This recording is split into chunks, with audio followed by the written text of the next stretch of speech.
मुझे नजर आता है कि 8 अक्टूबर को इलेक्शन होंगे। अगर फर्ज किए इलेक्शन ना हो तो फिर ये जो इस वक्त इत्तेहादी हुकूमत में जमाते हैं इनकी सियासी हैसियत फिर जीरो हो जाएगी। अगर उसका इरादा होता है कि इलेक्शन हमने नहीं करवाने, कोई ऐसा प्लान उनकी नजर में ही होता है कि ये इस पे हमने अमल करना है और 2 साल तक यहाँ टेक्नोक्रेट गवर्नमेंट बननी है, तो ये पीटीआई को ऑफर कभी भी ना करते। ये जो मौजूदा गवर्नमेंट है इन्होंने बिल्कुल सियासी बजट दिया है, उसके अगर हम इशारियों की बात पे गौर करें तो उसमें हमें नहीं नजर आता कि ये जो टारगेट उन्होंने सेट किए हैं उन्हें कोई अचीवेबल है अभी तक। मेरे ख्याल में जो मुश्किल वक्त होगा वो जो केयर टेकर गवर्नमेंट आएगी उसके लिए मुश्किल वक्त होगा। नेक्स्ट प्राइम मिनिस्टर आप किसको देखते हैं? मेरे ख्याल में तो बिलावल गवर्नमेंट जो बनेगी वो कोलिशन गवर्नमेंट बनेगी। कोलिशन गवर्नमेंट में जो चेहरा नजर आता है मुझे वो बिलावल।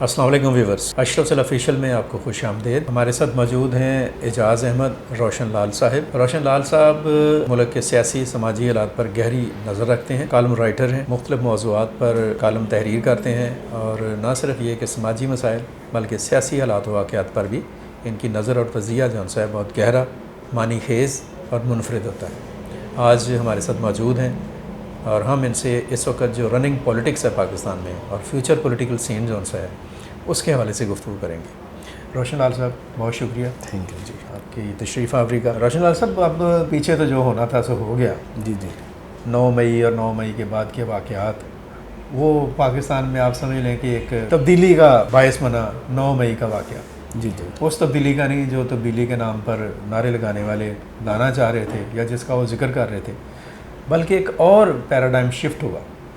और इस वक्त जो मुल्क की जो सियासी सूरत हाल है, पॉलिटिकल सिचुएशन है, उसकी शक्ल जौन सी है वो तब्दील हो चुकी है। आपने देखा कि तहरीक इंसाफ जौन सी है उसके अंदर से बहुत सारे लोग जौन से हैं उसको क्विट कर दिए। जी जी, और जहांगीर तरीन साहब ने, अलीम साहब ने मिलकर इस्तेहकाम पाकिस्तान पार्टी को तश्कील दे दिया, एक नई पार्टी बन गई। और जो बाकी मानदा लोग हैं उनमें से कुछ शायद काफ लीग में चले जाएंगे, कुछ पीपल्स पार्टी में चले जाएंगे, कुछ नून लीग में भी चले जाएंगे। तो एक नया मंजरनामा जो है वो बनता हुआ दिखाई दे रहा है। फिर उसके बाद अब आइंदा जो अगला टारगेट है, जो सबसे बड़ी चीज़ है, वो है इलेक्शन। जी जी, पाकिस्तान में आम इंतखाबात और आम इंतखाबात में पार्टी पोजीशन कि क्यों कौन सी पार्टी कहाँ पर क्या तैयारी कर रही है। और अभी एक रिसेंट इलेक्शन कराची में भी होने जा रहे हैं, मेयर के। जी जी, तो मैं आपसे पूछना ये चाहूँगा कि सबसे पहले तो हम इलेक्शन की बात करते हैं। आपका जो नुक्ता नज़र है, आपका जो ख्याल है, क्या इलेक्शन जो से हैं वो अक्टूबर में हो रहे हैं या नहीं हो रहे? देखिए जी, अक्टूबर का जो इलेक्शन है इसके बारे में बहुत मुतज़ाद लोगों की राय है। तो एक ख्याल तो बहुत अरसे से ही है लोगों का कि नहीं, ये इलेक्शन जो है ना कभी भी नहीं होंगे। और अच्छा, कभी भी नहीं होंगे? हाँ नहीं, या कम अज़ कम ये था कि ये जो असम्बलियों की मुद्दत पूरी होगी, यानी सब असम्बलियों की, उसके बाद यानी अक्टूबर में, तो वो कहते थे बिल्कुल नहीं होगी। और यानी एक है लोगों का जो है ना, बहुत ज़्यादा लोग ये सोचते थे और कहते थे भी थे कि जब असम्बली मुद्दत पूरी करेगी तो उसके बाद 2 साल तक हो सकता है टेक्नोक्रेट गवर्नमेंट आ जाए। अच्छा, तो लेकिन मेरा नहीं ख्याल ऐसा। अच्छा ठीक है, आप क्या समझते हैं? मेरा ख्याल में तो इलेक्शन जो है ना होंगे, और उसमें एक जो मुझे जो, क्योंकि लोग जो तजिया करते हैं तो बहुत सारी चीज़ों को तजिया करते हुए नज़रअंदाज कर देते हैं। हमने देखा कि पीटीआई का यानी इसरार था 9 मई से पहले तक कि जी इलेक्शन जो है ना वो करवाए जाएं। फेडरल गवर्नमेंट से ये इत्तेहादी हुकूमत है, इन पे उनका इसरार था कि ये भी असम्बलियों से इस्तीफ़ा दे और जो इलेक्शन जो है ना वो होने चाहिए जल्दी। अच्छा, उसमें जब वो फेडरल गवर्नमेंट नहीं, उससे पहले उन्होंने मुख्तलिफ मौके पे एजिटेशन करके, यानी हम देखें तो 2022 से ही उन्होंने ये कोशिश शुरू कर दी थी कि प्रेशराइज करके फेडरल गवर्नमेंट इत्तेहादी हुकूमत है जो, इसको इस्तीफे पे मजबूर करे ताकि इलेक्शन जल्दी वो तो हो गया ना वो। हाँ, या जब ये नहीं हो सका तो उसके बाद फिर परवेज़ लाई से उन्होंने असम्बली तोड़वाई। किन्होंने? पीटीआई ने, परवेज़ लाई से पीटीआई ने, ठीक है ठीक है, असम्बली तोड़वाई और उसके बाद केपीके की असम्बली तोड़वाई। और फिर उन्होंने कहा जी कि ये अब जो है ना, लेकिन वो तो कहते हैं हमें जनरल बाजवा ने कहा था कि चले जो भी है, लेकिन वो हमें अब वो तो जो नज़र आ रहा है हमें, उसके बाद जो कोर्ट्स एक्टिव हुए उसमें, और उसमें फिर उन्होंने प्रेशराइज किया कि जी ये भी अपना जो है ना हुकूमत इस्तीफ़ा दे और इलेक्शन जल्दी हो या ये हो।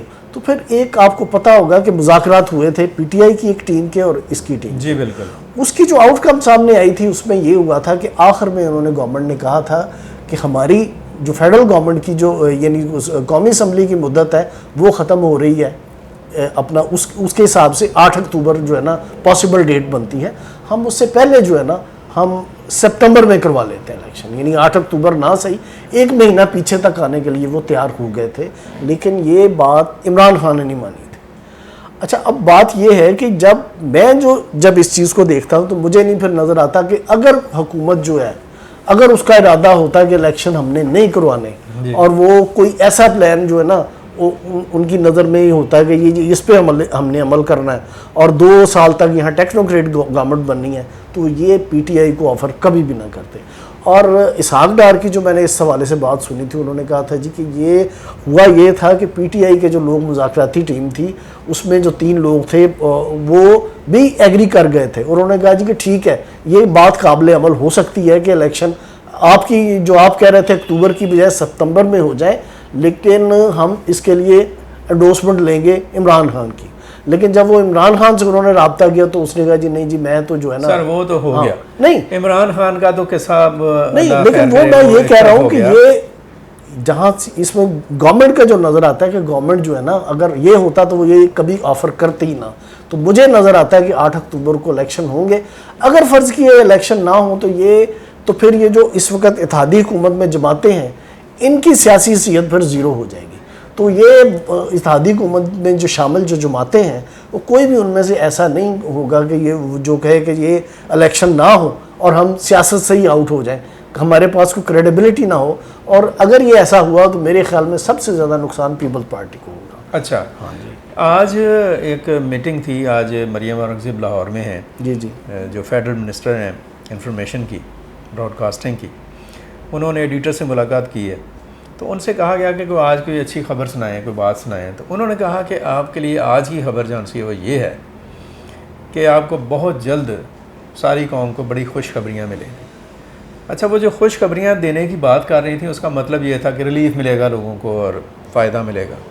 तो अगर गवर्नमेंट जो सी है, जो फेडरल गवर्नमेंट है, अभी रिलीफ देने के चक्कर में है और खुशखबरियाँ सुनाने के चक्कर में है, तो 8 अक्टूबर तो ये आपके सर पे खड़ा है। जी जी। और दूसरी बात जो सी है कि क्या आप समझते हैं इस बात के कि इतनी ज़्यादा मुश्किल काटी गवर्नमेंट ने, और वो कहते हैं कि तहरीक इंसाफ हुकूमत के जितने गलत फ़ैसले थे उनको गले इनके पड़ गए और इन्हें आकर गैर सियासी फ़ैसले करने पड़े। महंगाई सर पर आ गई, तबाही होगी एक तरह से इकॉनमी की। अभी तक IMF उनके साथ एडजस्ट नहीं हो पा रहा, उसका कोई पता नहीं वो इनको रिलीफ देता है या नहीं देता, और दिखाई दे रहा है कि वो नहीं देगा। तो इन हालात में अब आकर कोई थोड़ा सा उन्होंने, जैसे बजट आपने देखा कि उन्होंने सैलरीज़ में इजाफा किया, उन्होंने एग्रीकल्चर की तरफ वो कुछ बढ़े हैं, कुछ चीज़ों को कंस्ट्रक्शन की तरफ आने की कोशिश कर रहे हैं। तो क्या हुकूमत ये नहीं चाहेगी कि लोगों के लिए कुछ काम करे और कुछ नेकनामी इस सेंस में इकट्ठी करे, फिर उसके बाद इलेक्शन में जाए? नहीं, ये नेकनामी मिलेगी नहीं। ये जो बजट आया ना जी, ये पाकिस्तान के, अगर आप ये देख लें तो ये सिलसिला शुरू हुआ है जब इसहाक डार मियां नवाज शरीफ की हुकूमत में वज़ीर ख़जाना थे। 2017 में वो छोड़ के गए थे और उसके बाद ये अपना मिफ्ता इस्माइल बने थे। उसके बाद से पाकिस्तान में कोई भी बजट ऐसा नहीं है कि वो पूरा साल के लिए हो। बजट आया और उसके बाद बेशुमार मिनी बजट आए, और ये सिलसिला जो इसहाक डार के दौर से शुरू हुआ था वो उसके बाद इमरान खान के दौर में जो है ना ये बहुत ज़्यादा हुआ। और ये फिर आखिरी जो बजट था जो इत्तेहादी हुकूमत में पेश किया था और उसके वज़ीर ख़जाना थे मिफ्ता इस्माइल, उसमें भी हुआ। उसमें ये मेरे ख़्याल में जो मौजूदा गवर्नमेंट है इन्होंने एक जो है ना बिल्कुल एक सियासी बजट दिया है। उसके अगर हम इशारियों की बात पे गौर करें तो उसमें हमें नहीं नज़र आता कि ये जो टारगेट उन्होंने सेट किए हैं, जो पेश किए हैं, उन्हें कोई अचीवेबल है अभी तक। उसकी वजह यह है कि जो पिछला बजट था वो 9 पॉइंट समथिंग जो है ना 6 ट्रिलियन का था और उसमें जो है ना वो 4% डेफिसिट पे था जी। और वो उसमें जो टारगेट सेट किए गए थे वो उनमें से कोई भी नहीं अचीव किया जा सका था। और बार बार जो है ना मिनी बजट आए थे, इन्हें जो है ना अवाम पे ज़्यादा सेल्स टैक्स बढ़ाना पड़ा और ये पता नहीं क्या कुछ करना पड़ा। तो अब जो है इन्होंने एकदम से जो 9.6 समथिंग यानी उसमें था 9.5 ट्रिलियन था वो 14.6 ट्रिलियन पे ले गए और ये 6% डेफिसिट का बजट है। तो वो मतलब ये जो टैक्स के टारगेट है वो बड़ा मुश्किल है अचीव करना। अच्छा, उसमें ये है, इन्होंने बजट दे दिया है, वाबा भी ले ली कि जी ये बजट हमारा है, और उसके बाद मेरे ख्याल में जो मुश्किल वक्त होगा वो जो केयर टेकर गवर्नमेंट आएगी उसके लिए मुश्किल वक्त होगा। 1 जुलाई से जो है ना जी ये बजट इम्प्लीमेंट होगा, अगस्त में ये चले जाएंगे और उसके बाद फिर ये जवाब दे नहीं होंगे। ये इनके पास तो ये है कि हमने तो बजट दे दिया 35%, ये और बजट थे। जी जी। अच्छा, ये बताइएगा रोशन लाल साहब कि ये ठीक है, आपके ख्याल में इलेक्शन होंगे और अक्टूबर में हो जाएंगे इलेक्शन? जी जी, इलेक्शन होते हैं अक्टूबर में। जी जी। तो पार्टी पोजीशन क्या होगी? कौन सी पार्टी है जो आपको ज़्यादा सीट्स लेती हुई दिखाई देती है? क्या कोई पार्टी 2/3 मेजोरिटी ले जाएगी? नहीं, 2/3 मेजॉरिटी तो सवाल ही नहीं पैदा होता, मुझे नहीं नज़र आता। मेरे ख्याल में कोई जमात जो है वो सादा अक्सरियत भी नहीं लेके जा सकेगी। और इसमें ये है कि अभी तक जो है ना, अगर हम देखें यानी सियासी जमातों की क़यादतें वोट लेती हैं, क़यादतों की क्रेडिबिलिटी जो है ना वो असर करती है सियासी जमात के वोट के ऊपर। तो इस वक्त जो क्रेडिबिलिटी पीपल्स पार्टी के पास है, उसकी लीडरशिप के पास है, वो पाकिस्तान की कोई भी सियासी जमात ऐसी नहीं है जिसकी लीडरशिप के पास इस वक्त जो पीपल्स पार्टी की जो लीडरशिप है उसकी जैसी क्रेडिबिलिटी हो। हाँ, लेकिन ये है सर कि आपकी बात अपनी जगह पे, लेकिन पीपल्स पार्टी की जो लीडरशिप है, ख़ासतौर पर जरदारी साहब हैं, जी जी, उनका बारे में जो पब्लिक परसेप्शन दिया जाता है, और सिंध के में ख़ास तौर पर जो पॉलिटिकली कंपेन की जाती है कि जी सिंध का बड़ा बुरा हाल है और ये है और वो है, लोग बात करते हैं कि देखें सिंध में जाएं वहाँ पे क्या बुरे हालात हैं, वडेराइज़म है और ये वो, ये क्या चीज़ें डैमेज नहीं करेंगी पीपल्स पार्टी? मैं कह रहा हूँ कि वडेराइज़म तो अब आप ये देखें कि कराची में मेयर का इलेक्शन हो रहा है जी, और उसने कहा है जी कि मेरे मुकाबले में वडेरे इलेक्शन लड़ रहे हैं। अब आप बताएं वहाब सिद्दीकी वो कहाँ से वडेरा है? अच्छा, एक और मैं आपको बताता हूँ, पीपल्स पार्टी की खूबी ये है कि ज़ाहिर है हम नहीं इस बात से इनकार कर सकते कि सिंध में है जागीरदार हैं, पॉलिटिक्स में इंटीरियर सिंध में है ही जागीरदार, लेकिन पीपल्स पार्टी का ये कमाल है, नहीं ये मेरी बात सुन लें, पीपल्स पार्टी का ये कमाल है कि वो चाहे वडेरा हो, चाहे जो है ना जी कोई बिजनेसमैन हो, चाहे कोई मुल्ला क्यों ना हो उसकी पार्टी में, जो उसके टिकट पे से जीत के आता है वो उन्हें इकट्ठा करके 18वीं तरमीम करवाती है। वो कभी ये नहीं करती कि किसी वडेरे के एजेंडे को जो है ना वो आगे लेके जाए, चाहे जो मर्जी हो, उसका जो है ना पर्सनल परसेप्शन उसकी ज़ात का उसको एक सियासी दायरे में ले जाती है, उसको सियासी दायरे में लेके जाती है और अपना मंशूर उससे इम्प्लीमेंट करवाती है, वो चाहे जो भी है। तो ये जो क्रेडिट है पीपल्स पार्टी के अलावा यहाँ किसी और का नहीं है। और दूसरी बात है कि पीपल्स पार्टी भी जो है ना वो ये नहीं है कि मतलब एक जो है ना उसे कहें कि बिल्कुल एब्सोल्यूट पार्टी है, कमियाँ कुताहियाँ सब में है।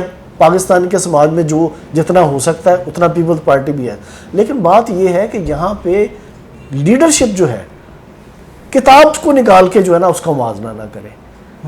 पीपल्स पार्टी की जो लीडरशिप है उसके मुकाबले में जो दूसरी सियासी जमातें हैं उनसे जो है ना उसकी लीडरशिप का मुआवजा करें, तो आपको फिर फ़र्क जो है ना साफ नज़र आ जाएगा कि कौन है जिसने मुश्किल वक्त में मुल्क नहीं छोड़ा। अच्छा, यहाँ पे एक और सवाल आपसे, जाते आपने इलेक्शन का जिक्र किया, हमने किया जिक्र, जी जी, और कराची का भी आपने जिक्र किया कि 15 को इलेक्शन हो रहे हैं, जी जी 15 को मेयर के इलेक्शन। ये कोई ज़्यादती नहीं कर रही पीपल्स पार्टी की जमात इस्लामी बेचारी के साथ? और नहीं, वो देखें जी ज़्यादती तो खैर जाहिर है वो पाकिस्तान में जो भी होता है एक बड़ा आम नारा बन गया, बना देते हैं, तो क्या था? आप नहीं, वो यानी मेयर अगर वो वोट ज़्यादा ले जाते हैं तो वो बन सकते हैं। अच्छा, यहाँ जो है ना मुख्तलिफ मुबसर जो तबसरा कर रहे हैं, एक बात नहीं गौर करते कि जो लोकल बॉडीज़ हैं वहाँ पे फ्लोर क्रॉसिंग की शिक लागू नहीं होती ना। उसकी वजह यह है, होनी चाहिए मैं कहता हूँ, लेकिन नहीं होती। वहाँ पे हर कैंडिडेट जो है वो इंडिपेंडेंट है अपना वोट इस्तेमाल। पार्टी पॉलिसी ठीक है, लेकिन जिस तरह पार्टी पॉलिसी जो है ना उसका इतलाक सूबाई असम्बली या कौमी असम्बली पे होता है, उस तरह आइन में लोकल बॉडीज़ के लिए ऐसी जो उसके जो नुमाइंदे हैं उसके लिए कोई नहीं लिखा हुआ है। और उसमें आपको पता है कि हाफिज़ नईमुर रहमान है, वो आए यहाँ लियाकत बलोच के साथ, वो इमरान खान से मिले, हमायत भी ली, लेकिन अच्छा क्या देखते हैं आप रोशन लाल साहब के मेयर का इलेक्शन जो हो रहा है कराची में, जी जी, कौन जीतेगा? देखें जी, जो चीज़ें नज़र आ रही हैं पीपल्स पार्टी की सीटें ज़्यादा हैं, ठीक है, और उसके बाद उसे जो है ना सपोर्ट मिली है जो थोड़ी बहुत नून लीग की, और जो है ना एक दो ग्रुप है उनकी उसे सपोर्ट मिली है। अच्छा। और उसके बाद फिर अगर देखें हम कि अगर तो पूरी की पूरी पीटीआई जो है वो सपोर्ट करती हाफिज नईमुर रहमान को तो उन्होंने डेफिनेटली जीतना था, लेकिन वो अब स्प्लिट है उसमें। पीटीआई उस तरह से है ही नहीं है जिस तरह से का तो हशर हो गया ना 9 मई से पहले था। अब हर बंदा जो है ना, हर बंदा इंडिपेंडेंट है, वो अपना वोट देने के लिए आज़ाद है। कोई पार्टी ना पार्टी रही है उस तरह से, ना पार्टी पॉलिसी रही है और ना ही उसको मानेगा। और उसमें फिर थोड़ा सा एक एज है, जमात इस्लामी अपनी कोशिश कर रही हैं और उसके पीछे एक बहुत बड़ी प्रोपेगेंडा मशीनरी है। किसके पीछे? जमात इस्लामी के पीछे। अच्छा। मुख्तलिफ चैनल जो है ना, वो जिस तरह, बल्कि ये कहें कि उन्होंने हाफिज नईमुर रहमान को ब्रांड बनाने में बहुत से चैनल्स का बहुत रोल प्ले किया। मैं एक छोटी सी मिसाल देता हूँ, प्रोग्राम का वक्त ख़त्म हो रहा है, कि कराची में बारिशें हुई थी, लाहौर में एक चैनल का प्रोग्राम चलता है, कराची से हाफिज नईमुर रहमान को लाहौर में प्रोग्राम करने के लिए बताया गया था और पूरे प्रोग्राम में उन्होंने जो है ना अपनी कैंपेन की थी। नहीं देखें, ये तो हर पार्टी का आके अपनी नहीं कैंपेन को लेकर चले। मैं कह रहा हूँ कि क्या कहीं भी और हुआ है कि कोई मेयर का या इस तरह का जो बड़ा कैंडिडेट हो सर, उसको बुला के चैनल्स का कोई ऐसा जितना इंटरेस्ट नहीं है, ये नहीं, नहीं पार्टी की अपनी अप्रोच है। नहीं अप्रोच पीपल्स पार्टी को भी करना चाहिए इसलिए। नहीं, वो असल में बात यही है ना कि यहाँ तो है कि पीपल्स पार्टी का कैंडिडेट को भी बुलाते ना, तो उन्होंने ख़ास तौर पे वो उसको भी बुला लेते। लाहौर में प्रोग्राम हो रहा है, यानी रिकॉर्डिंग उसकी लाहौर हो रही है स्पेसिफिकली, तो वहाँ से तो इस तरह के जो हुए हैं कि उन्होंने बनाया है। अच्छा, एक ज़रा जाते जाते मुझे बताते चलिएगा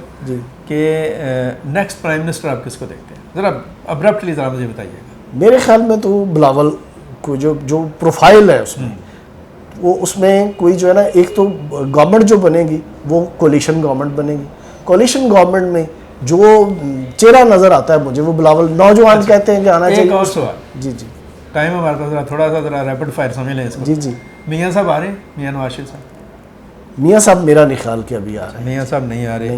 बिलावल वज़ीर मार। जी जी, क्योंकि मियाँ साहब अगर आएंगे तो वो फिर जेल में जाना। दिलचस्प सवाल है। जी जी, आप मुझे ज़रा ये बताइएगा कि ex president of Pakistan Asif Ali Zardari, जी जी, इनको आप कहाँ रेट करते हैं पाकिस्तान की पॉलिटिक्स में? देखें जी, इस वक्त तो जो है ना वो सबसे भारी, यानी जरदारी साहब की पार्टी कहती है एक जरदारी साहब पे भारी। नहीं, आप क्या कहते हैं? तो वो मैं तो कहता हूँ कि इस वक्त वो चीज़ें कहने की बात नहीं है, मैं पॉलिटिकल एनालिस्ट से बात मैं कह रहा हूँ साबित हो चुका है वो। अच्छा, दैट इज प्रूव्ड। प्रूफ उसकी वजह ये है कि जिस तरह से जो इमरान खान की गवर्नमेंट को उन्होंने डेमोक्रेटिकली कॉन्स्टिट्यूशनली जिस तरह उन्होंने उतारा है, जिस तरह की उसके पास सपोर्ट थी, यानी अदलिया बिल्कुल उसके साथ थी, और उसके बाद जो है ना एस्टेब्लिशमेंट में भी उसकी बहुत बड़ी सपोर्ट, क्योंकि सारी नहीं थी हमेशा की तरह, बहुत बड़ी सपोर्ट थी, तो उसमें जो उतारा है उसको जिस तरह से, तो उसके बाद फिर कोई रह ही नहीं जाती बात ऐसी कि हम कहें कि। बहुत शुक्रिया sir, thank you very much. Roshan Lal साहब ये कह रहे हैं कि इलेक्शन अक्टूबर में होंगे, कोलिशन गवर्नमेंट होगी, बिलावल प्राइम मिनिस्टर होंगे, और पीपल्स पार्टी जौन सी है वो कंपैरेटिवली एक डेमोक्रेटिक पार्टी है, और आसिफ अली जरदारी जौन से हैं उन्होंने साबित किया है कि वो वाक़यातन पाकिस्तान के जो पॉलिटिशियंस हैं उनमें सबसे भारी हैं। आप भी अपनी राय का इज़हार कीजिएगा, अपने रद्द-ए-अमल से हमें आगाह कीजिएगा, कोई क्वेश्चन है तो वो ज़रूर पूछिएगा, हम इस पर बात करते रहेंगे। अब तक के लिए इतना ही।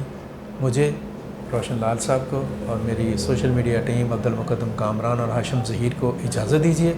अपना बहुत सारा ख्याल रखें और अपने गिरदोनवाह का ख्याल रखें। पाकिस्तान के लिए सोचें और पाकिस्तान के लिए कुछ प्रैक्टिकली करने की कोशिश करते रहें। अल्लाह हाफ़िज़। पाकिस्तान पाइंदाबाद।